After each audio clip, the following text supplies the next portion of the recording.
Welcome back to Families in Action on our hometown station, AM 1220 KHTS. Hey, Bob, what are we doing? What are we talking about? Well, I tell How do you what, explain it? If you were listening before we took that last break, I want to add a little something. Is what everything that Cary said is absolutely accurate. I get lucky. I get lucky sometimes. And if you're gonna have kids, step up to the plate and be a parent. However, if you're sitting there listening and you're like, oh my God, I feel so ashamed because I'm not doing those things, that's okay. Like, it's okay. That's what we do. And many other, there's outpatient therapists, there are counselors, there's all kinds of people that do what we do. But if you are having trouble having those conversations with your teenagers about sex, drugs, and rock and roll, if you will, right, then come on over to our Parent Teen Support Program and let us help you with those conversations. Call one of our counselors. Call our hotline at 800-367-8336 and allow us to help you through those conversations, because it's never too late to say, okay, I've made some mistakes. Let me improve my parenting skills starting today. Let's have that conversation with our kids and say, you know what, things are going to be different from now on, and we got some help along that road right there.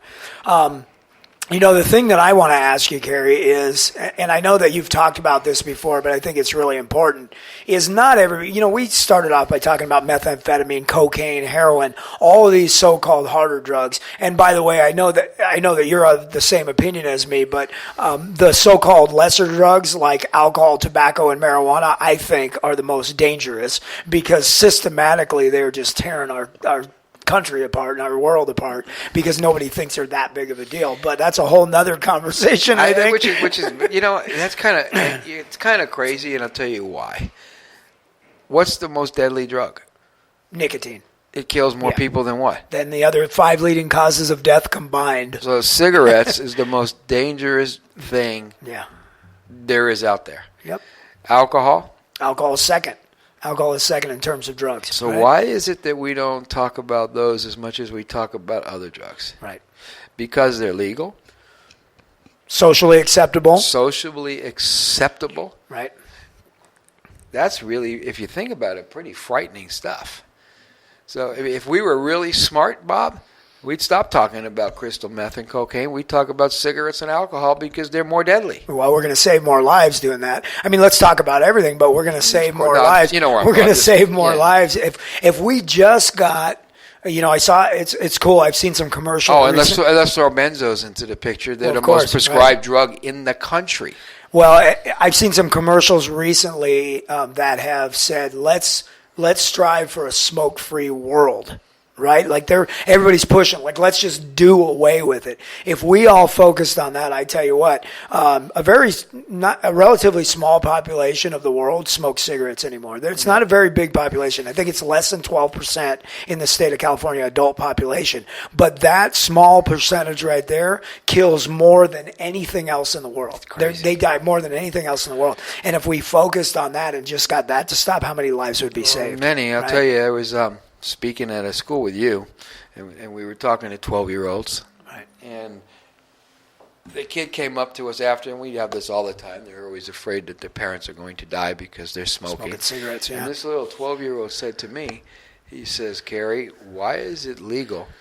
Why are they selling something that kills so many people, and it's acceptable and it's legal? Right. That was a hard question to answer. It is a hard question, right? I mean, I didn't really know what to say to that kid. Then, just a quick story before we go on break. My mother, which I love very much, passed away about 5 years ago. Right. And she died of cancer. And when they found out she had stage 4, there wasn't anything they could do. And I was at the doctor's office with her, and she looked at the doctor, and she said, Doc, I remember his name, so I'll say Doc, how did this happen? And he looked at her dumbfounded. Right. And he said, Esther, which was my mother's name, he says, it says it on the box. Yeah. Just like that. So, you know how it happens. So for all you smokers out there, quit.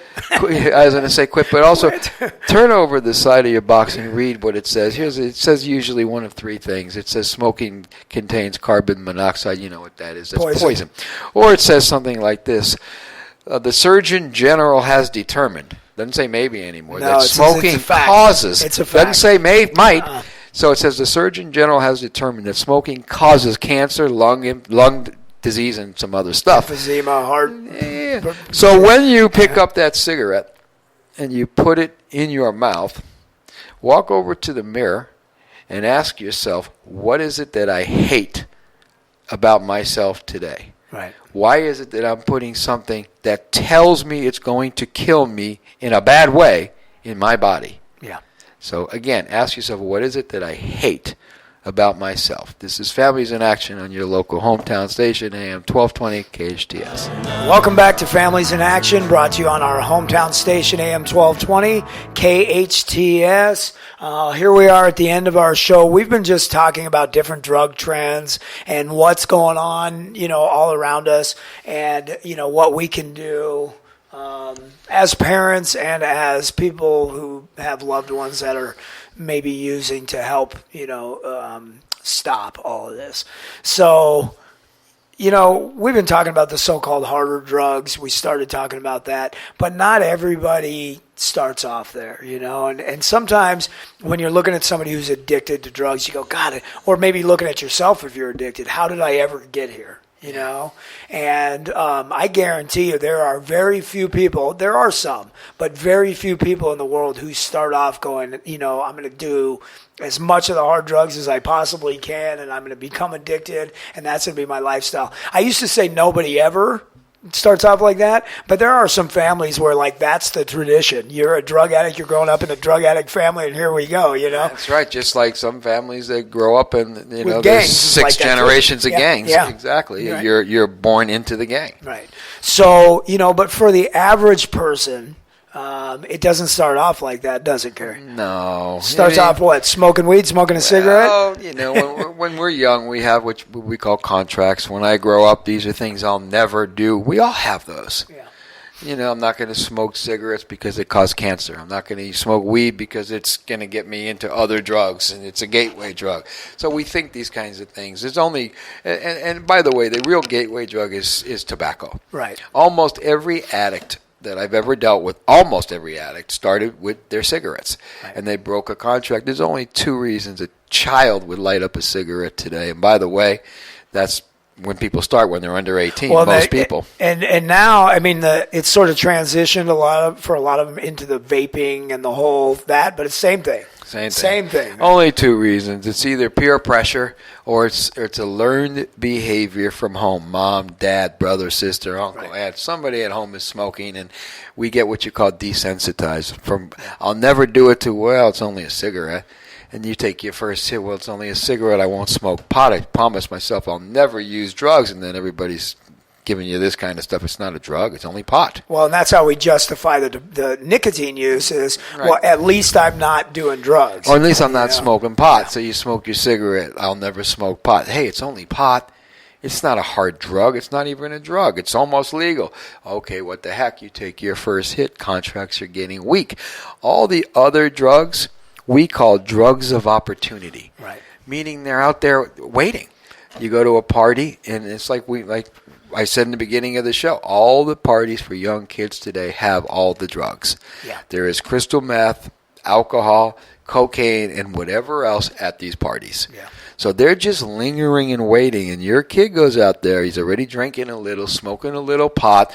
Want this? No. Try some of this? No. As they're getting more high, their walls are coming down, and they're not really caring, and everyone is having such a great time. They're getting curious, and bang, before you know it, they try something. And some of these drugs, Bob, and crystal meth, I'll use that. You're an expert on this stuff. They're all extremely powerful. Let me just say this, because somebody is a little drunk, and all of a sudden they smoke crystal meth. What just happened? Well, they're going to experience a feeling and a change in their emotion and their overall behavior that they've never experienced before. And for some of them, it's going to be the best thing they've ever felt before in their life. Ever. Ever. Now, how do you tell someone that's 14 or 42 that something that made them feel so wonderful is bad? And remember that, they haven't experienced any negative consequences from it yet. Right. Yet, that first time. And so I feel something that's better than I've ever felt, and there's no negative consequences that go along with it. why not do it again? Exactly. Right? Yeah. And by the way, addiction, emotional addiction for those drugs, very first time. Well, and without even getting into a whole physiological addiction in the brain and how it changes immediately, first-time users, every time, it changes the way that the brain functions. Yeah. So there's a need for it again, Immediately. Immediately. And it's just like somebody that decides I'm not going to drink or use drugs, and they don't drink or use drugs for 20 years or 15 years or 3 years, and they pick it up. Usually there's no immediate consequence. And it makes you feel good, and you're socially accepted, and it's wonderful again, and wow, I'm back, I'm cool. Right. But before you know it, as we know, then we get people that come pounding on our doors. Okay, please. Yeah, I can't stop. Yeah, my life's falling apart, and I can't stop. If it takes the second time or 3 years from now, but that's usually what happens. So that's the scary thing about alcohol and drugs. Yeah. You never know when or how. And before you know it, a lot of times when we start to work with families, they've been in the middle of this journey with drugs and alcohol, whether it's them or their loved one, for so many years or so many months that they're really upset over it. They're really, it's a big deal, and it's hard for them to see that everyone, I don't care how bad they are in terms of badness of drug use, there's not a bad person underneath that. There's somebody who started innocently that before they knew it, they got hooked. And once you're hooked, you'll do whatever it takes to keep that going. Well, two things. One is, all alcoholics and addicts wish they could drink and use normally. Yeah. So they wouldn't become addicts and alcoholics. My friend says this. He goes, if I could drink normally, I'd do it all the time. and you know what? Lots can for a while until it blows up on you. Yeah. And the other thing is, I really believe this, all alcohol and drug abuse starts innocently. It does. It starts innocently, and it can end pretty tragically. Yeah, so don't hate the person, hate the drug.